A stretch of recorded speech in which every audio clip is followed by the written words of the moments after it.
Hey, what is going on, guys? XpertFusion here, and welcome to my Telltale TV Adaptation series, Season 2, Episode 14. This one is titled A House Divided, obviously the same title of Season 2, Episode 2 from the game. So this episode is going to focus only on Clementine's group themselves at the house that we know of course. And it starts the morning after Episode 12, but it's still the same day as Episode 13, so they're kind of in unison with one another. So it starts off with Clementine waking up after sleeping in a nice warm bed for the first time in a while, and she goes downstairs and looks outside. Sarita is setting up a Christmas tree with Kenny as they welcome her to come help with the tree, and Sarita says it feels like Christmas time is coming soon just by the very nature of the weather, so she thought it would be nice to get into the spirit. And obviously they're surrounded by pine trees at this lodge, so she quickly chopped one down and brought it here. Kenny's able to walk, but he's limping around pretty badly because of the leg injury he has. Kenny tells Clem that he thinks they can make this place work, and Clem asks him about Omid and his other friends trapped at Carver's camp, and Kenny suddenly realizes that he can't just leave his friends. He knows he doesn't want to deal with Carver again, but he can't just leave them there. Kenny also remembers to tell Clem that Lily is with them, and Clem is very surprised by hearing that. The others wake up as well to a nice breakfast of pancakes made by Walter, and Walter tells Darius if Matthew ain't back in a couple of hours, he's going to go see what happened or what's happening down there because he shouldn't be taking this long. Anne isn't too happy about these people being here because she knows that they are putting them all in danger.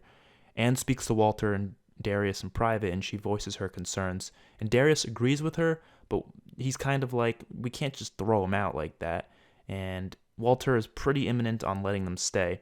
He says this could be good for them. They might need some company.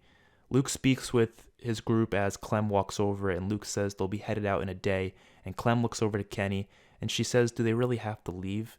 And Luke says, if they want to be as far away from Carver as possible, then yes, they have to leave. Clem says to Luke that some of her friends are stuck at Carver's camp, and some of Kenny's friends. She can't just leave them, and Luke says he's sorry, but they can't stay. He says she'll have to make a decision on that. He can't make it for her. Alvin rests with Rebecca in the living room. They just kind of chill, and Kenny and Sarita are there as well, and they ask how far Rebecca is into pregnancy, and Rebecca says she's thinking within the next month or less, maybe just a few weeks. She doesn't know 100%. She's just playing it by ear. Kenny and Sarita also talk in private, and Kenny tells her that he's never going to lose her again, never. Carlos is busy talking to Walter as Clem sees Sarah sitting by herself, and she seems quite sad. Clem goes over to talk to her, but Sarah says she isn't supposed to talk to her, and Clem says that her dad is just being overprotective, but she can't just hide from reality forever. She says, you've seen it the past few days, what the world looks like what happened to Pete. That's just what life looks like now, and you have to learn how to fight. Sarah asks Clem if she can start teaching her now how to use a gun, but Clem says, in time, but not right now. Nick goes searching around the house, and Nick ends up finding a picture of Walter and Matthew together, and he notices that that person that's with Walter is, of course, the person he shot. He runs over to Luke and shows him the picture. Clem comes over and see what's happening as Luke says they have to go now. Clem tells them to calm down. She says they can figure this out. They can work it out or something. Luke says they are leaving soon anyways. They might as well do it before Walter finds out. And Clem says that Walter has the right to know what happened to his friend at least. Nick says if he knows, he'll kill him. And Clem says they don't have to say the full story. They can say that they came across him and he was bitten. Simple as that. Luke says it's not a terrible idea, and Clem realizes that she has Walter's knife in her bag. She says they have to go tell him now because they don't want him to find out on his own somehow. Clem, Luke, and Nick go into the living room and they ask where Walter is at. Anne says that he left a couple of minutes ago to look for Matthew at his shed, and they are suddenly startled by this and they say they have to catch up to him, and Anne questions why, but Luke says it's a long story as the three just start running towards the direction that they came to the lodge in. Anne tries to catch up, but then she kind of just backs off and says, well, whatever. They continue running as they end up seeing Walter in the distance. He's walking through the woods, and they reach him, and Walter asks what they're doing out here. And Luke says they found a picture of him and his friend, and they realize that they came across the same person on the road on their travels here. Luke says he was bitten when they found him, and he asks for them to put him down. Walter is immediately shaken and he asks where they put his body. Luke says they buried him near the shed, and Walter asks for them to take him to it because he wants to see him. And Luke says they don't really remember exactly where the spot was. Walter says he'll just dig around it or something. He just needs to see him. And Nick suddenly speaks up and says he can't fucking do this. Nick completely admits it and says that he did it. Luke is now very worried, especially because Walter is holding a Glock pistol. Nick says he thought Matthew was attacking his friends. It looked like that from the distance, so he shot him in the neck and he died. Nick says he's so sorry. Matthew clenches onto his handgun and starts shaking just as walkers come from the woods, so the group is forced to fight a couple of them off. Walter shoots one, which alerts those at the house. Anne and Darius grab weapons and start to head down the hill as they see them running up the hill away from some walkers. The walkers can't seem to really get up the hill, though. They're kind of just tumbling over each other. They return back to the house as Walter just goes into his room and sits on his bed. Luke and Nick tell the others the whole story, especially to Anne, Darius, and Sarita. Anne doesn't really know how to respond, and Darius says Walter will never forgive you, that's for sure, so I'd expect you all should leave soon. Nick says that's fine by him, and he's all pissy, and Luke calms Nick down and says that they don't want any trouble, especially with those people after them, so they'll go, it's fine. Anne says it's not just you guys, but Kenny too. They're after him. Sarita tells Anne that you are not forcing Kenny to leave. Anne gets all up in Sarita's face as Clem is the one to freak out and break up the argument. She tells everyone to shut up and quit acting like babies. She says they can figure this out like adults. Clem says she's the only one here acting mature, and she's a goddamn child. She says they all need to keep their temper and just learn how to deal with this like adults. And everyone is surprised by this complete just freak out of Clem, and they're all like, oh, okay, I guess Clem is just stepping up to the table, and she's definitely doing that. Clem says she's dealt with enough fighting over these past few years. Walter cries in his room and he starts tweaking out, and he decides to grab his Glock, and then he decides to walk into the living room and he holds up the Glock to Nick as everyone is watching. He is bawling his eyes out. You can really tell he doesn't want to kill Nick, but his body is almost making him do it instinctively.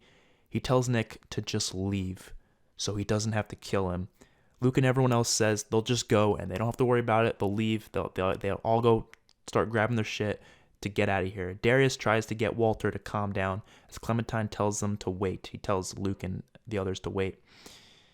Just as they are headed out, the wind outside starts picking up really heavily and it becomes extreme wind, and the wind turbines outside that give them power are kind of moving out of control and making a lot of noise.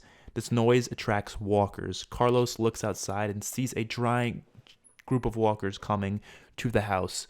Luke says it must have been the ones at the bottom. They must have made it up here. Darius says they got to turn the turbines off so it's not going to attract any more. Anne gets Walter to calm down and take a seat as Darius tells the others that they need their help. Luke agrees to helping as they all grab their weapons and head out. Darius says it's on the wind turbine to the left. You have to climb all the way up the ladder, and the control panels are up there. There's a few levers you have to switch in certain directions, and he tells them the directions of them. Luke says he'll do it. He's completely fine with it. Darius, Anne, Clem, Alvin, Carlos, and Nick fight off the walkers as Sarita is inside comforting Walter. Kenny lays on the couch because obviously he's got the injured leg. Sarita and Rebecca are there as well as Rebecca tells Sarah it'll all be okay. Walter quickly gets up and says he wants to help them out there. He grabs a baseball bat and heads outside. Sarita tries to stop him, but he just goes outside anyways. Luke gets on top of the wind turbine and tries to find the correct switch to turn it down. A walker almost bites Nick, but Walter actually grabs the walker off of Nick and smashes the face in with his bat. He then goes ham on the other walkers with the baseball bat. Clem basically practices her shooting skills on the walkers with her snub nose. She then takes Matthew's knife and starts slicing the walkers' legs and then stabbing them in the head after they fall to the ground. Kenny sets up his AK-47 mounted out the window and starts shooting some walkers to help them out. Luke finally finishes shutting down the turbine and he starts heading down the ladder as part of the ladder snaps off and he falls down and lands badly on his ankle, and he kind of hurts his ankle. He can barely walk on it even. Carlos and Alvin have to help him up inside as everyone else heads in as well because they finished off the walkers. Carlos helps make sure that Luke's ankle is okay, but Carlos realizes he's probably not gonna be able to travel for at least another day or two. Luke says he'll be fine as he tries to walk on it, but he can't walk on it. He ends up falling. Darius says they can stay and isn't comfortable with the decision, but Darius says she'll have to be okay with it. Clem asks Kenny if he has any idea as to how they could possibly get Omid back and the others that Kenny said he was with, and Kenny says he doesn't know. The whole group begins discussing Carver again.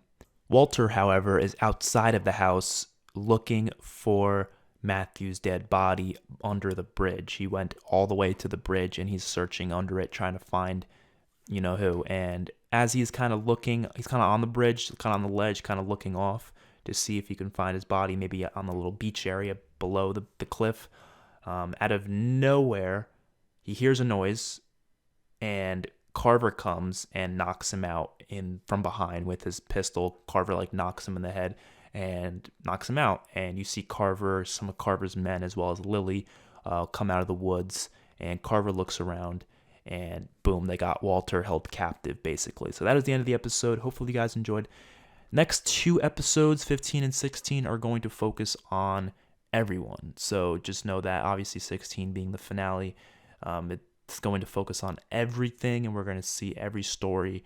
I've kind of liked how I've formatted these two seasons, how I kind of do some of the episodes with certain groups, and then some of the episodes, specifically the last two of each half season, being with everyone, basically. So I think it worked out pretty well, and storylines are going to start combining even more to the point where, it's not going to be these two separate stories that we're going to be telling. It's going to be one full story, and that's going to be, obviously, later on in season 3, we'll see more stuff come together. So, well, even more stuff coming together just this season. I mean, we're already seeing a lot of stuff coming together. So hopefully you guys enjoyed it. I'll see you guys in the next one. Peace out.